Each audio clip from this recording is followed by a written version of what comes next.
അങ്ങനെ ആദ്യമായിട്ട് ചെയ്യുന്നത് ക്ലാപ്പ് അടിക്കുന്ന ജോലിയാണ് ആദ്യം എന്നെ ഏൽപ്പിച്ചത്. ക്ലാപ്പ് അടിക്കാൻ എന്നെ പഠിപ്പിച്ചു.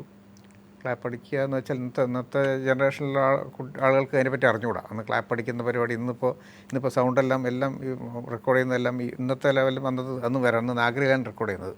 അപ്പോൾ നാഗരിയിൽ സൗണ്ട് സിങ്ക് ചെയ്യണം. ഫിലിമും സൗണ്ടും രണ്ട് ട്രാക്കാണ്.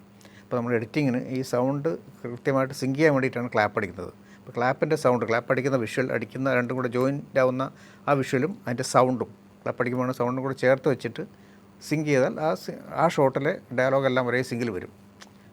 അതിന് വേണ്ടിയിട്ടാണ് ക്ലാപ്പ് അടിക്കുന്നത്. അപ്പോൾ ക്ലാപ്പ് അടിക്കുമ്പോൾ പിന്നെ സീൻ നമ്പർ അനൗൺസ് ചെയ്യണം, സീൻ ഷോട്ട് നമ്പർ അനൗൺസ് ചെയ്യണം, എന്നിട്ട് ക്ലാപ്പ് എന്ന് പറഞ്ഞാൽ ക്ലാപ്പ് അടിക്കണം. അത് അവർ ക്ലാപ്പ് എന്ന് പറയുമ്പോഴേ അടിക്കാവുള്ളൂ. അങ്ങനെ കുറേ പ്രശ്നങ്ങളുണ്ട് അടിക്കണമെങ്കിൽ. അടിച്ചിട്ട് ഈ ഫ്രെയിമിൽ നിന്ന് പെട്ടെന്ന് ഓടി മാറുകയും വേണം. നമ്മൾ മാറിക്കഴിഞ്ഞ ശേഷമേ ആക്ഷൻ എന്ന് പറയാൻ പറ്റുള്ളൂ. അപ്പോൾ അങ്ങനെ കുറേ കഷ്ടപ്പാടുകൾ എൻ്റെ പുറകിലുണ്ട്. അപ്പോൾ അങ്ങനെ ക്ലാപ്പ് അടിക്കാൻ പഠിച്ചു. ഞാൻ പെട്ടെന്ന് പഠിച്ചു, അതൊക്കെ പെട്ടെന്ന് പഠിച്ചു.